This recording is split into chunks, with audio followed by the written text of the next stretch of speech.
1. 그리스도와 그리스도인. 우리가 그를 전파하여 각 사람을 권하고 모든 지혜로 각 사람을 가르침은 각 사람을 그리스도 안에서 완전한 자로 세우려 함이니. 골로새서 1장 28절 말씀. 바울이 골로새 교회에게 말합니다. 우리가 그를 전파하여.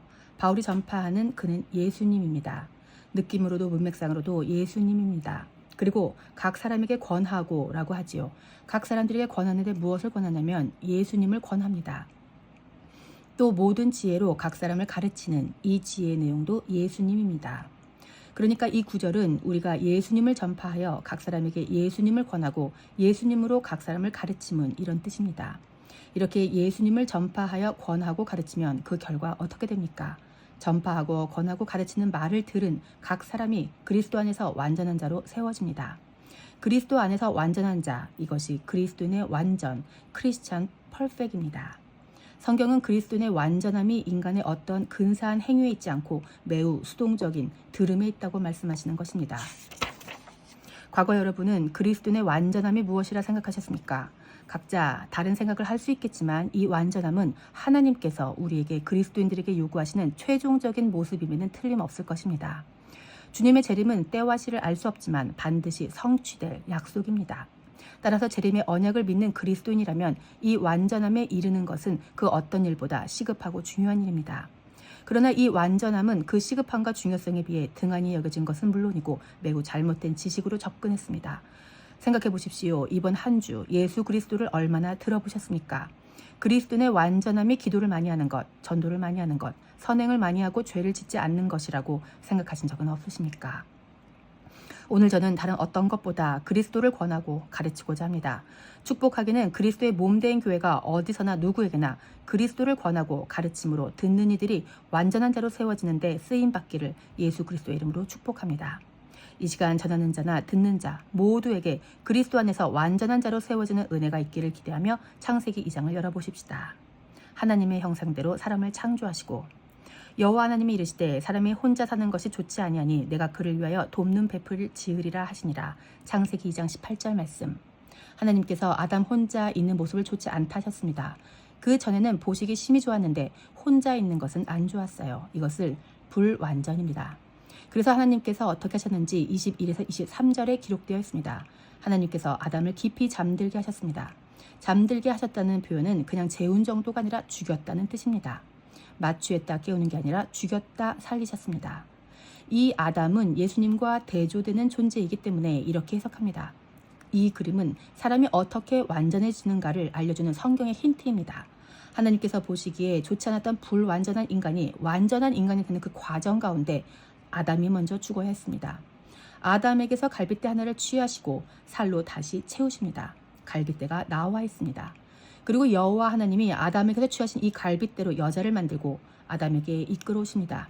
아담을 살려내시는 겁니다. 그러니 아담이 무엇이라 합니까? 아담이 이르되 이는 내 뼈 중에 뼈요 살 중에 살이라. 이것을 남자에게서 취하였은즉 여자라 부르리라 하니라. 이러므로 남자가 부모를 떠나 그의 아내와 합하여 둘이 한 몸을 이룰지로다. 창세기 2장 23에서 24절 말씀. 여기서 한 몸 하나가 되었습니다. 둘이었는데 이제 하나입니다. 이제 하나님 보시기에 완전해졌습니다. 하나님 보시기에 좋으셨습니다. 이것을 창세기 1장에서 이렇게 말씀하십니다. 하나님이 자기 형상, 곧 하나님의 형상대로 사람을 창조하시되 남자와 여자를 창조하시고 창세기 1장 27절 말씀.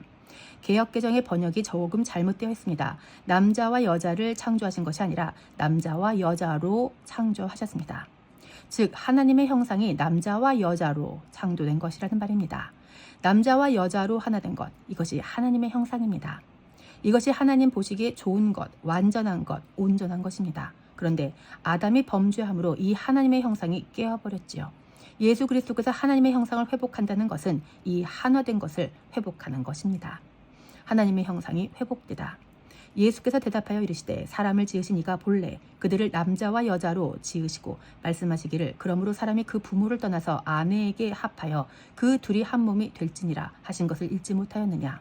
그런즉 이제 둘이 아니요 한 몸이니 그러므로 하나님이 짝지어 주신 것을 사람이 나누지 못할지니라 하시니. 마태복음 19장 4에서 6절 말씀. 예수님께서 말씀하십니다. 사람을 지으신 이가 본래 그들을 무엇과 무엇으로 남자와 여자로 지으셨답니다. 동성애를 비판하는 것이 오늘 주제가 아닙니다. 남자와 여자로 지음받은 모습, 남자와 여자로 그 둘이 하나가 된 그 모습이 하나님의 형상이란 말입니다. 하나님께서 이렇게 지으셨습니다. 예수님께서 구약 성경을 인용해 가르쳐 주셨지요. 이렇게 한 몸 되도록 하나님께서 짝지어 주신 것을 사람이 나누지 못합니다. 이제 완전해졌습니다. 이 완전해진 것은 그 어느 누구도 끊을 수가 없습니다. 그리스도 예수의 사랑에서 끊을 수 있는 게 아무것도 없다라는 로마서 말씀이 이 뜻입니다. 그 어느 누구도 하나님께서 남자와 여자로 한 몸을 이루어 하나님의 형상을 회복시키신 이것을 깰 자가 없습니다. 이 완전함을 에베소서에서도 찾아볼 수 있습니다. 바울은 단순히 남녀 관계의 이야기가 아니라고 합니다. 아내들이여 자기 남편에게 복종하기를 주께 하듯 하라. 이는 남편이 아내의 머리됨이 그리스도께서 교회의 머리됨과 같음이니 그가 바로 몸의 구주시니라. 그러므로 교회가 그리스도에게 하듯 아내들도 범사에 자기 남편에게 복종할지니라. 남편들아 아내 사랑하기를 그리스도께서 교회를 사랑하시고 그 교회를 위하여 자신을 주심같이 하라. 이는 곧 물로 씻어 말씀으로 깨끗하게 하사 거룩하게 하시고 자기 앞에 영광스러운 교회로 세우사 티나 주름 잡힌 것이나 이런 것들이 없이 거룩하고 흠이 없게 하려 하심이라. 이와 같이 남편들도 자기 아내 사랑하기를 자기 자신과 같이 할지니 자기 아내를 사랑하는 자는 자기를 사랑하는 것이니라. 에베소서 5장 22에서 28절 말씀. 남편에게 복종하려는 말씀에 아내들이 기분 나빠 하실 이유가 전혀 없습니다. 사도 바울이 무엇을 이야기하려는지 잘 보셔야 합니다. 28절의 근거에서 이제 비로소 둘이 아니라 하나이므로 저 사람을 사랑하며 나를 사랑하는 겁니다. 저 사람을 위하여 하는 것이 나를 위한 일입니다. 이것이 한 몸됨이며 하나님의 형상이 회복된 자들만 이렇게 할 수 있습니다.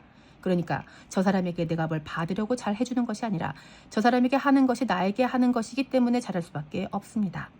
종교는 내가 신에게 잘해서 뭔가를 받으려고 합니다.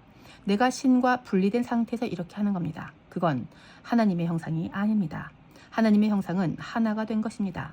하나님을 너의 자리에 놓고 나는 나의 자리에서 내가 원하는 걸 너에게 요구하고 열심을 다해 봉사해서 얻어낸다면 그것은 기독교가 아니라 그저 세상 종교입니다. 기독교는 나와 너가 아니라 우리라고 합니다. 하나 된 것입니다. 한 몸이 되어 나에게 하는 것이 너에게 하는 것이 되어버린 이 놀라운 일을 우리 주님께서 이루셨습니다. 이것을 사랑이라고 합니다. 그래서 29절에 결론적으로 이렇게 이야기합니다.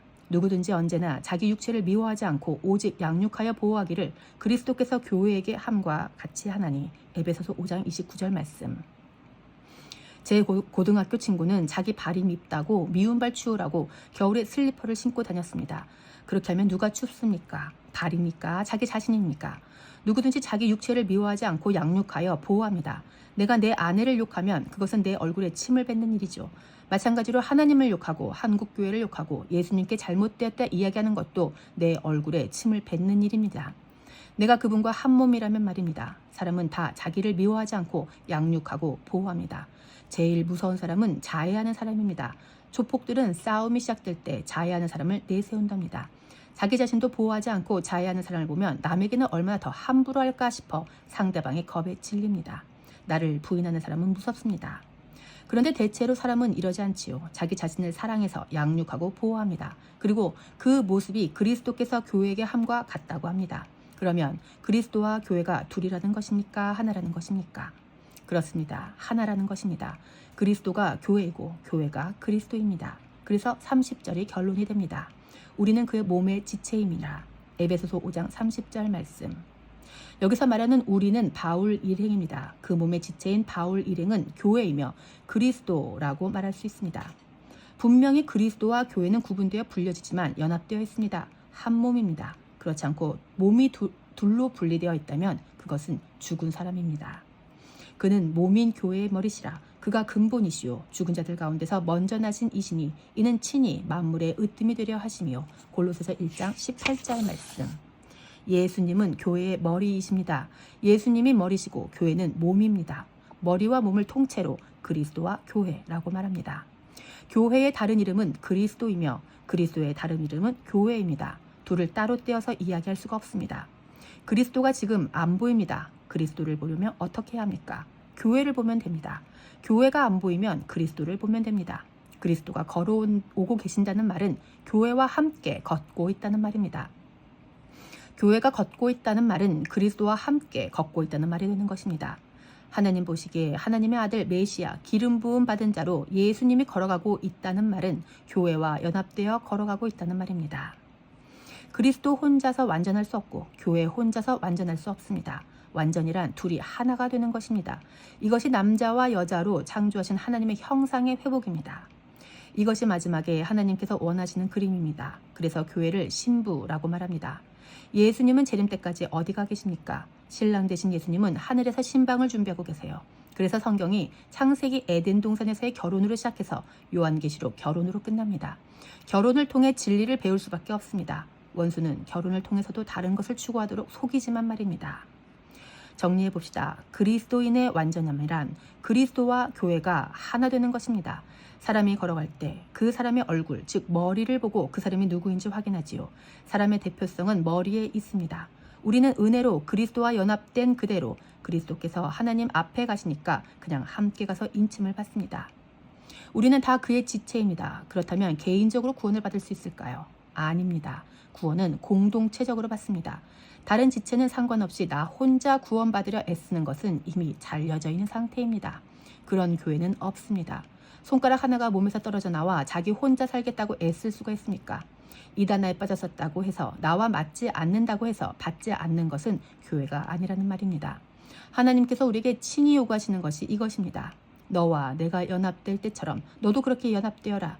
떨어져 있는 지체들 집어와서 연합시켜라. 그때 십자가가 필요합니다.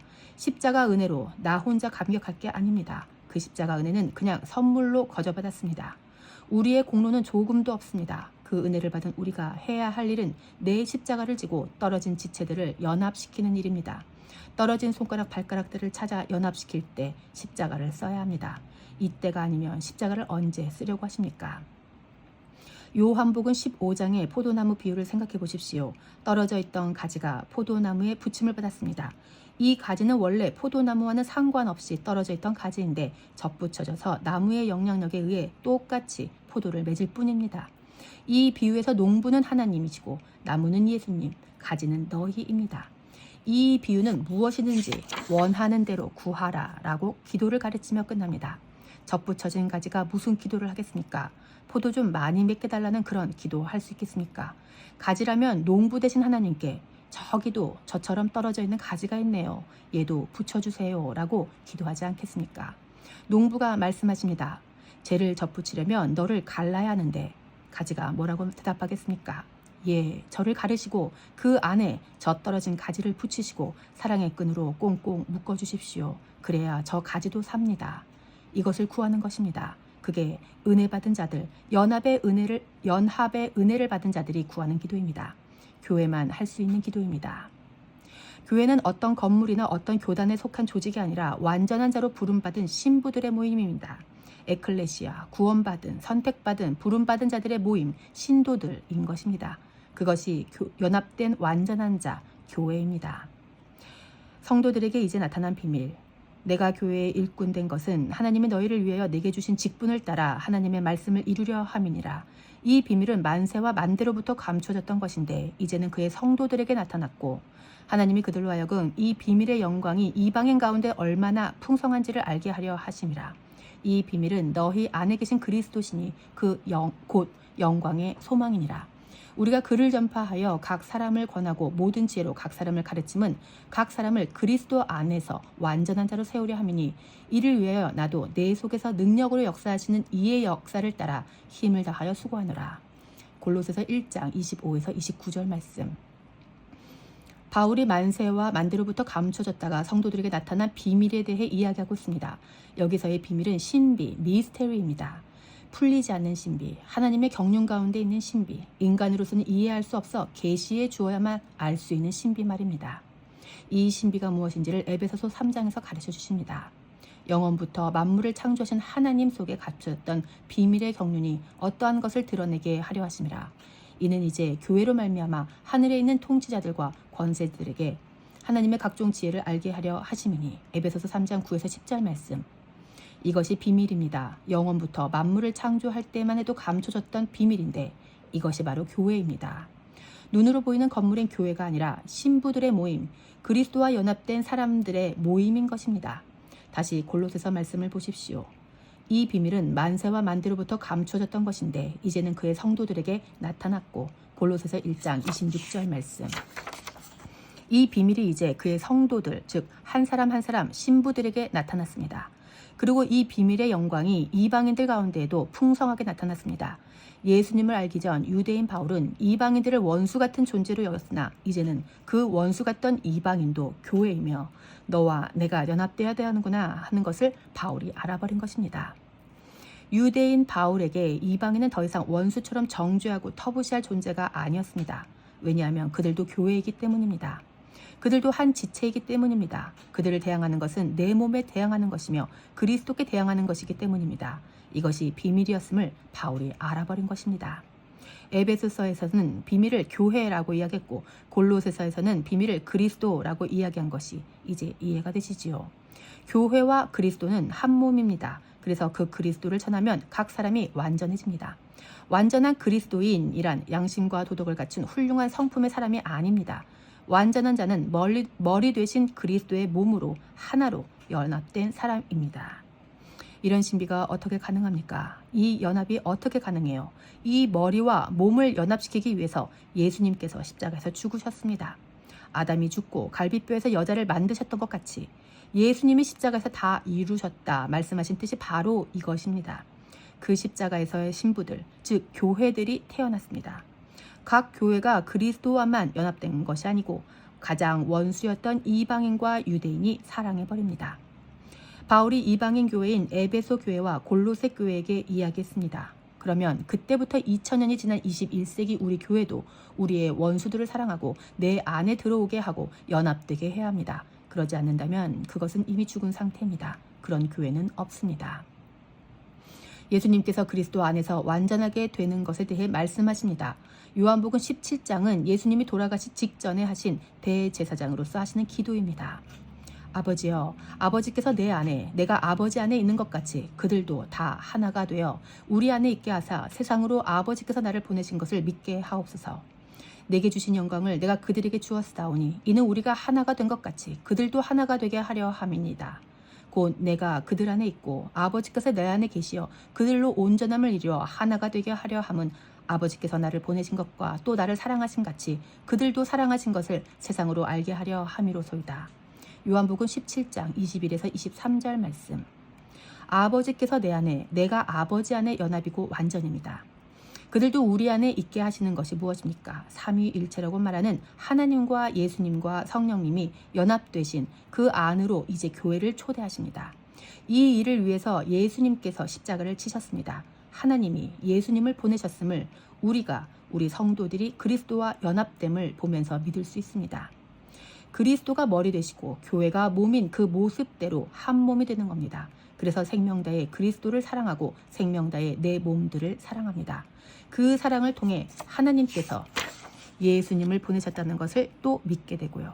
예수 안 믿으면 지옥 가니까 믿으라는 차원의 이야기가 아니란 말입니다. 또 하나님께서 예수님께 주신 영광을 그들에게도 주셨다 하십니다. 예수님이 받으신 영광은 무엇입니까? 예수님이 받으신 영광은 십자가입니다. 하나님으로부터 받은 영광이며 하늘의 밀로 떨어져 죽고 많은 열매를 맺는 것, 떨어져 있던 불완전한 자들을 자기 몸으로 연합시키는 것입니다. 자기 피로 수혈해서 한 몸 되게 하시는 것이 영광입니다. 그런데 이 영광을 이제 그들에게도 주신다고 하셨습니다. 받으신 분 아멘 하십시다. 이 영광이 교회에만 있습니다. 이 영광스러운 십자가의 삶이 슬프고 고단하고 녹록하지 않지만 눈물 흘릴 일은 아닙니다. 예수님께서는 우리가 하나가 된 것 같이 라고 하셨습니다. 22절 말씀. 아버지와 예수님이 언제 하나가 되셨습니까? 아버지는 보이지 않는 분이시지만 우리는 예수님을 통해 아버지가 누구신지를 알았습니다. 복음에는 하나님의 의가 나타났다고 하지요. 그 의가 뭔고 하니 아들을 죽이는 것입니다. 하나님의 의로움은 아들이 죄가 되어 죽는 것입니다. 그 아들의 죽음으로 하나님의 의로우심이 풀어지는 이것을 복음이라고 합니다. 그 결과 우리는 그 의로움 때문에 사랑을 받습니다.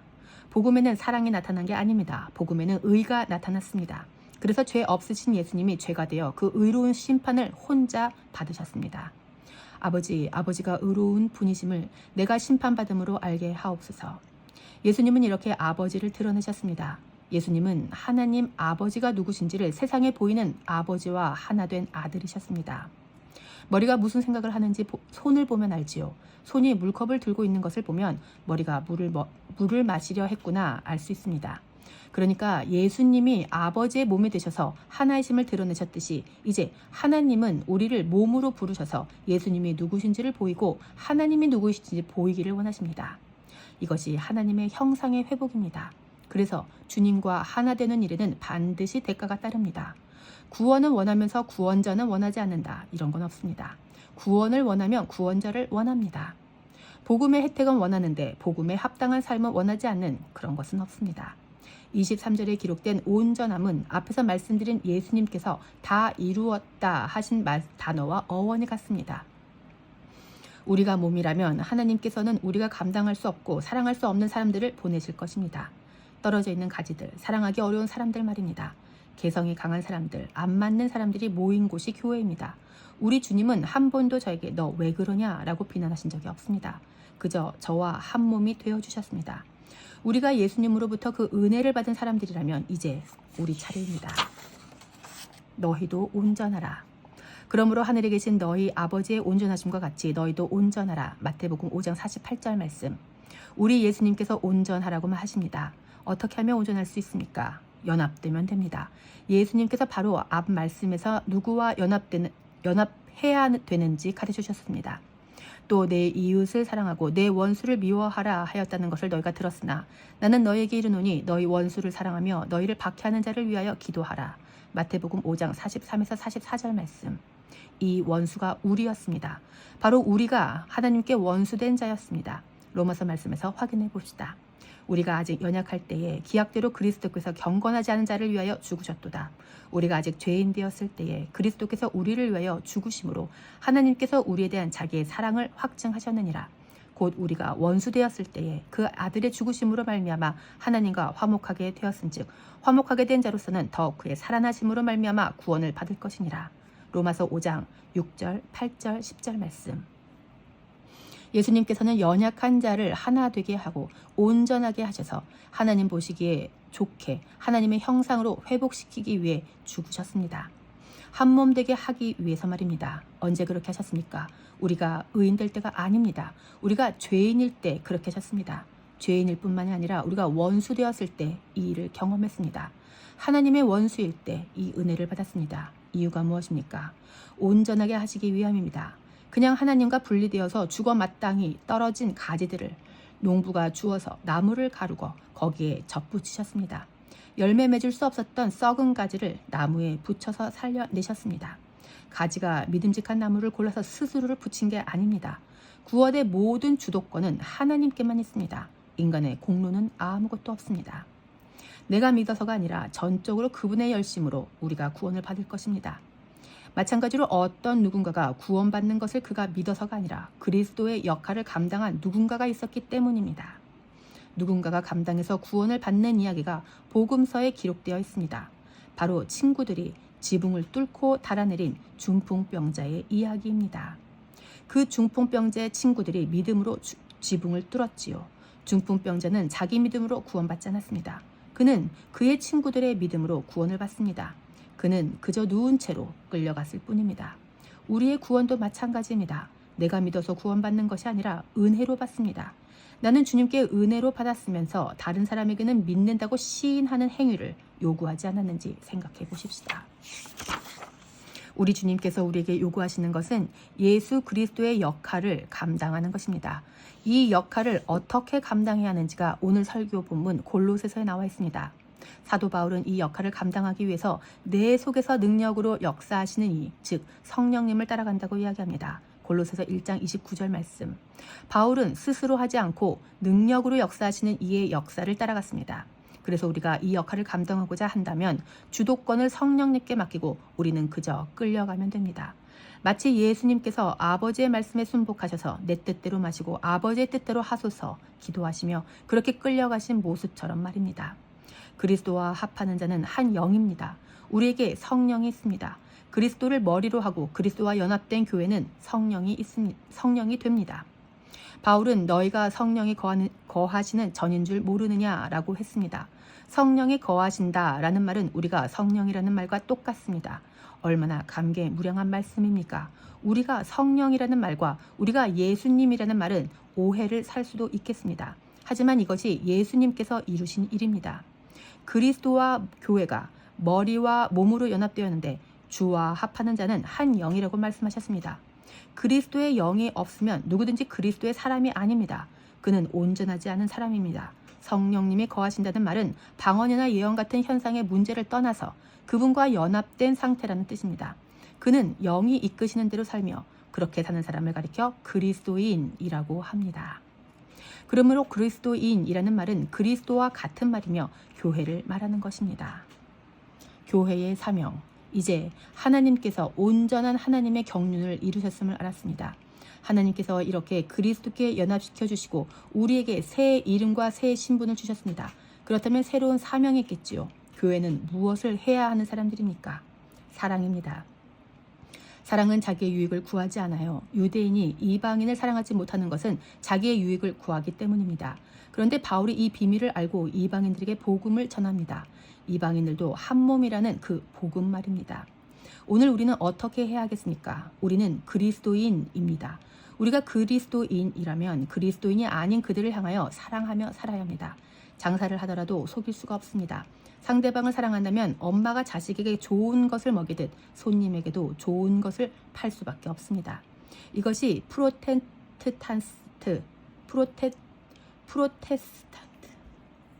프로테스탄트 자본주의 윤리사상의 기업 정신입니다. 그리스도인은 이렇게 장사해야 합니다.